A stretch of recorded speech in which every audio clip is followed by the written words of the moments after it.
cutting board's back there today. We had pizza last night, so we actually used it for something that wasn't coffee related. I know it seems sacrilegious, but you know, what are you gonna do? Got everything washed and cleaned up now. I found the Crimson Espresso we bought. Got it back right here. This is Light Roast, so it should be interesting. Lime, vanilla pudding, cocoa nibs. No. So what we're gonna do is, oh, this thing, man, this thing, it's just so odd. This is a light roast. It says that it is from Rwanda and Peru. That's a lovely smell. All right. Okay. I went looking in the little spoon drawer that's underneath the silver. We now have silver because that's what people do back in the 60s, 50s. They bought silver. Oh dear.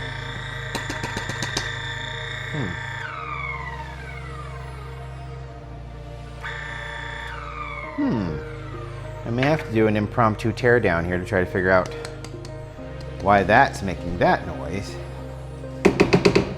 Almost sounds like there's bean dust stuck in a groove. Okay. That adjustment seemed to have pulled it up. Yeah, I did that. I was taking it apart the other day. There was an errant bean just on the blades that didn't get processed. I'm not exactly sure why, but found it though. And there's another one. It's really strange.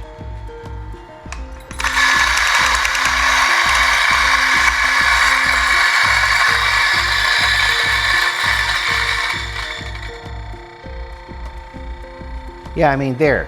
That should be kind of it. And then you kind of pump the rest of the espresso out. All right, so I'm going to take what I've got here that's warmed up. Yeah, we'll do it in a proper way. I got a bean on the floor. I just got a bean on the floor. I'm gonna fill this up a little bit. Put the oh, that's right. I cleaned it out a little bit. Portafilter over here. Yeah. So we'll just stick that in there, get that heated up. It will not take any time to do that. So yeah, so this is an espresso, but it's light. It's a light roast. It's a washed processed. What I want to do is I want to get one solid, tasty one by itself, and then we're going to do the chocolate thing again, where I take a full nib. I am going to cut it up, and then we're going to put it in my little barrel here, or well, we'll put it in here. We'll use this one. We've got options. We've got options. But anyway, what I was saying was I had shoot, I forgot. I need to put it in there too to heat that up. But I went through her spoons. There's no coffee stirring spoons in there. There's egg spoons. There's salad spoons. There's soup spoons. There are no coffee spoons. So at some point, I'll go find a like a spoon somewhere. There are probably coffee places, but I did find this, and I've got close-up shots of it. Lucerne. You'll see the close-up shots, but Lucerne, and then Rolex, Butcher watches. Number 2 in F major, Opus 50 by Daniel Dodds, Festival Strings, Lucerne, and Midori. Okay. She who should not be named thought her name was being said. Oh, great. And now we've got music.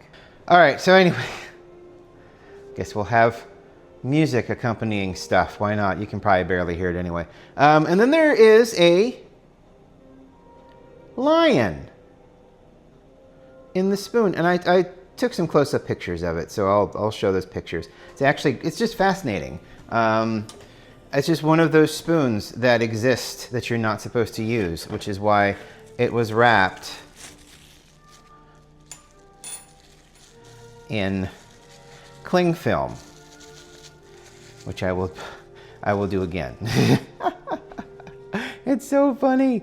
We're kind of removed from that, but at the same time, I've got a basement full of crap, you know, but I don't wrap it in cellophane and put it away, never to look at it again. You know, they're out on display, so there's, you know, it's one way or the other. It's absolutely fascinating.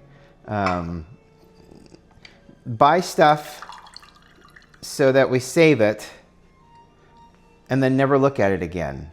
It's like an entire house. I mean, that was, and this is going to get a little sad, so I apologize for that, but in Granddad's house, there was so much computer technology that's exactly what happened there, you know? Exactly what happened. There was so much computer technology from the late 90s, 2000s, and then 2010s that he bought, and then when it was out of date, he moved it to the closet and he never looked at it again. I found, and I talked about this as well, I found his commission to the ship that he was on, the Forrestal, back in the 50s. I found his commission to the ship. I have it. I have it here. At some point, I want to put it in a frame and hang it because, you know, it's a piece of history. It doesn't look very clumpy. Yeah, it doesn't look very clumpy. We'll try it this way and see what happens. Oh, I got some water on there too. That's not good. Okay. I mean, the bottom was dry. The rest of it was not. All right, so we're heated up. We're hooting, ready to go. I did the whole measuring out the grounds thing without even thinking. I just got it to 17 while I was talking. So, you know, that's interesting. But yeah, so I mean, they've just got so much stuff that they've put, you know, in a spot, and it's like never to be seen again. Oop, shoot. Oh dear. Well, hang on. That might be okay. Is this another technique we've not thought of? No, it's just a mistake. But we'll see. I mean, I don't even think it's primed in the brew chamber, is it? It's just sitting there right now. So let's see what happens. No, see? There's no water. It all kind of found its way all the way around. So doing that does nothing. Even if you pour it in the middle, because that's where I'd poured it. So let's get that up there to where it needs to be. This time for real. Silly me. Again, you know, I'm doing a bunch of things and not thinking because I'm talking. But yesterday, Mom texted me to let me know that Granddad's ashes made it to my uncle's house. Oh my God, that's almost perfect. A little bit more than what I would normally like. And we're getting about 45 grams out, which I think is, I mean, look at that. This crema is really nice. The color is, well, it's a light coffee as well, so you got to bear that in mind while we're doing this. Oh, that's really good. It's a really nice light roast. I can see where they get the lime through this method. I can actually taste citrus, and it's tart, and it's almost limey. I don't know how you go from lime to vanilla pudding. Cocoa nibs, kind of a giveaway. It's a gimme. I guess that's the word. Oh, wow. I love key lime pie. I love key limes. I like limes. This is really good.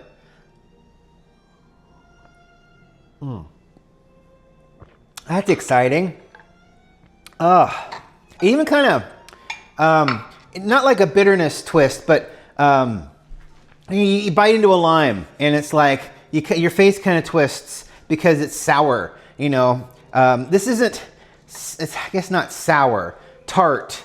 Limes are sour. There's nothing wrong with a coffee being sour.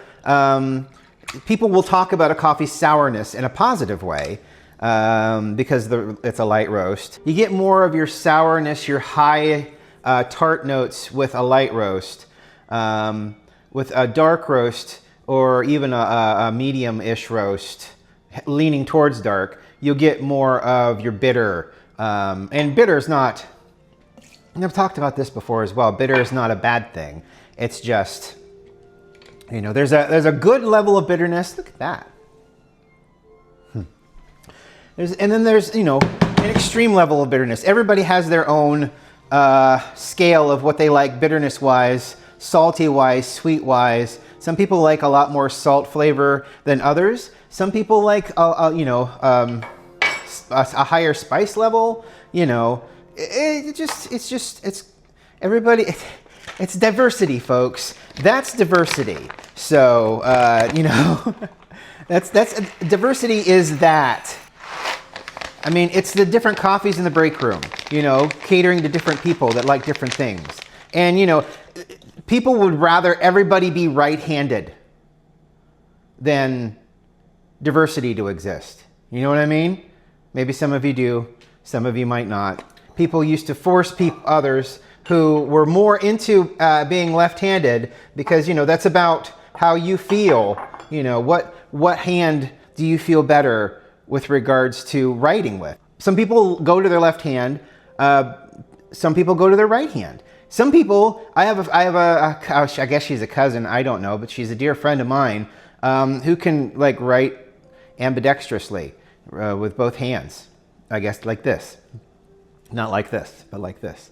And, you know, some people will tell you, well, the reason they didn't want people to be left-handed was because when you wrote, you had to write this way so your hand would go in the ink. Well, rather than trying to teach children how to not do that, they just, you know, and it was literally a matter of people taking rulers and beating children's hands. So, and yeah, that might have been the extreme, but it was also the norm. So, people will do anything to snuff out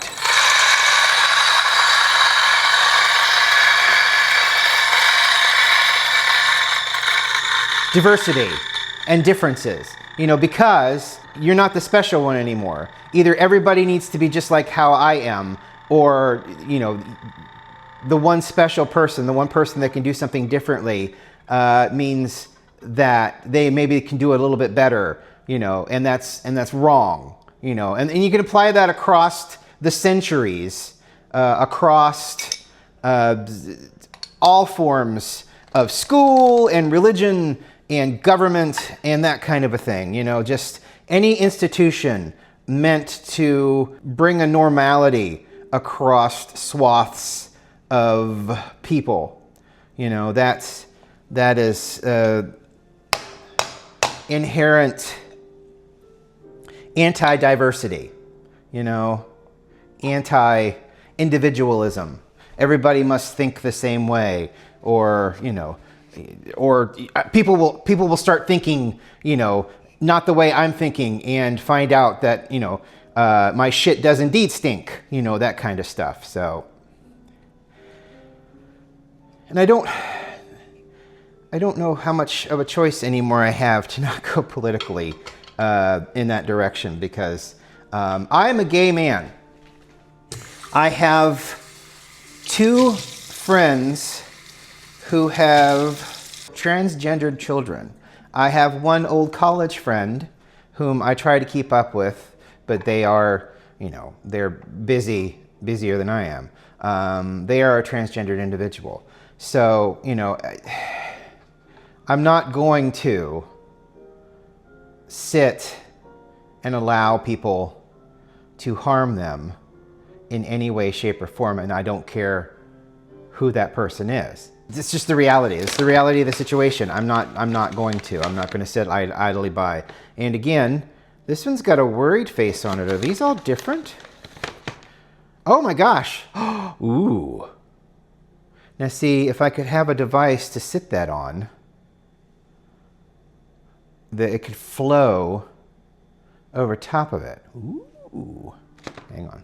Yeah, there's like a bunch of different things. So this is kind of what this is meant for, baking but like I said yesterday, there's no sugar. There's no sugar in these at all.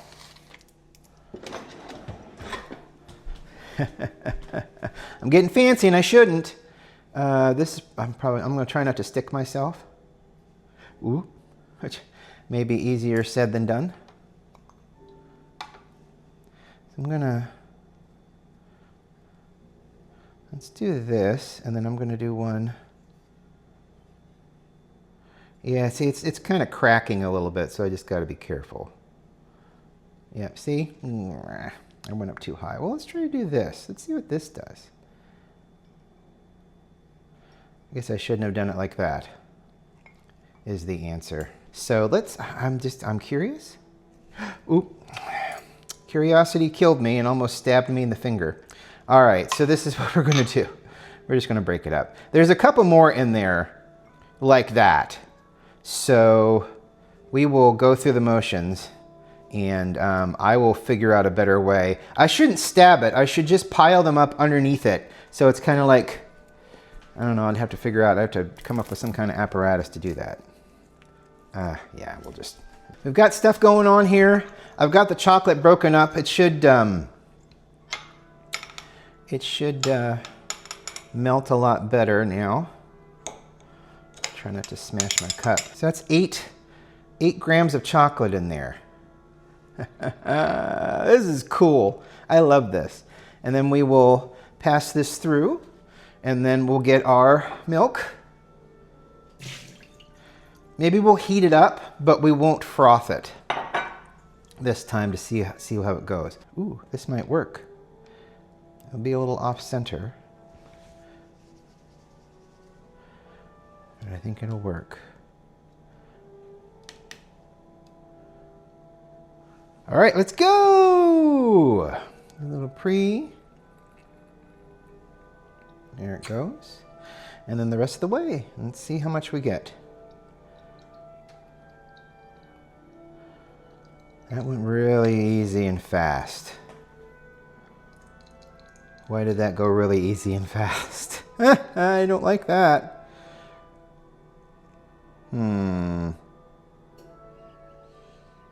Maybe we should start like that? Maybe I should start up. I got 30 out. I'm not upset about that.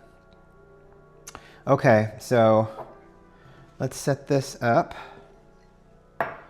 30's good. I've got a lot of coffee and a lot of chocolate left, so we can do it again if it's not exactly the best. I also have a lot of milk left. So the A2 stuff, apparently it's got something in it to where it makes the milk more digestible. So if you have a problem drinking milk but enjoy milk, the A2 stuff, the stuff with the A2 on the side of the jug,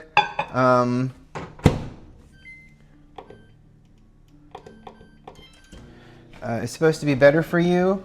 And I think this is, yeah. So this is A2 whole milk. Pasteurized grade A, shake well, low heat, vat pasteurized. Issues with milk protein, it's easier to digest. So, you know, this is just regular homogenized from Kirkland. So it is more expensive. I'll say that for sure and for certain. But I'm gonna back this away. I'll put you here. Ooh. Let's see what we got here. We melted. We may have gone too long before pulling it down, and the water got too chilled. It's interesting because like a short, improper, and I use the term loosely, but still, get in there. There you go. Coffee that you get out of espresso machine, if it's too short, it'll get sour, and that's a bad sour. But in this case, and I'm not going to froth for this, I'm just going to add the milk hot.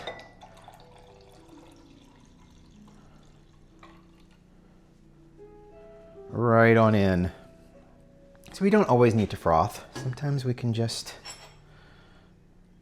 and you can see the stuff that's not quite water or high temperature soluble. Cacao in its purest form, still taken down to, you know, is still gonna do that, I guess. I wonder if I could put it in the frother now.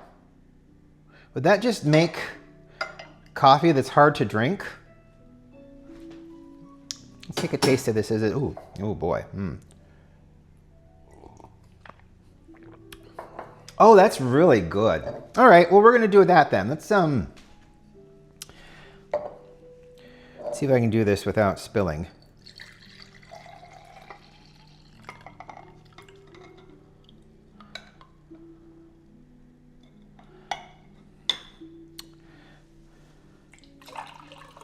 I'll try to grab as much of the cocoa out of here as I can. Try again here. There we go. Nice. So there's just a little bit left on the side, but I think we'll be okay. All right, I'm going to froth this. It's probably a mistake.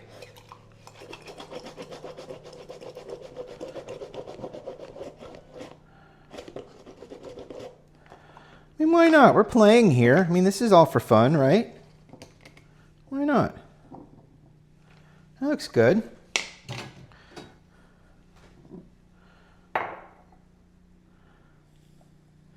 Now it's nice and thick.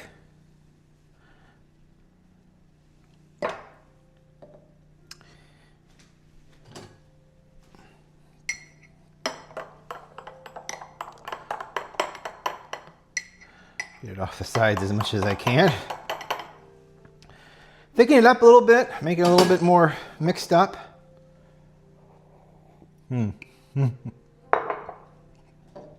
It's cooled down quite a bit, but boy, does that taste sweet and nice. This is the fun we can have at home with our own little setup. You know, we can just, what is this like? Well, I have an idea. Why don't I try that? You know, and that's just, the experimentation is a lot of fun. And sometimes it turns out to be really cool with these results. And again, you can kind of see there's light layers here. There's the nice foam on the top, and then there's the coffee on the bottom that's really thick.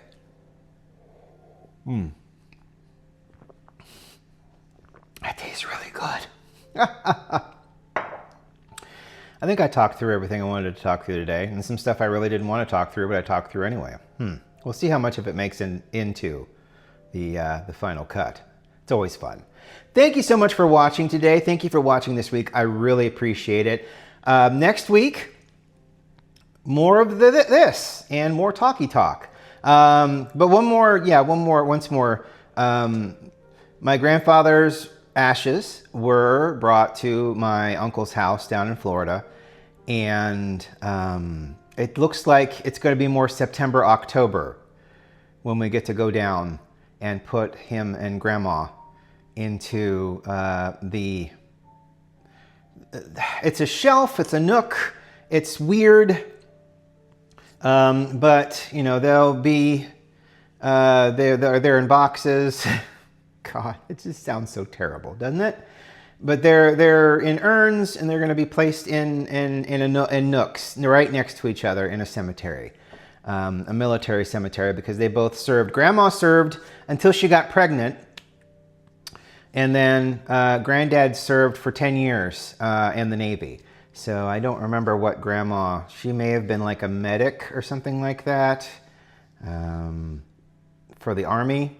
Maybe I don't quite remember. I do remember she was in like green fatigues in the dress fatigues in the pictures that I saw her in. But then again, they were also black and white, so it could have been some other color. But it really looked like they were the green Army stuff. So, but they'll be placed there. But that won't be until September because of the whole probate court thing that has to be done.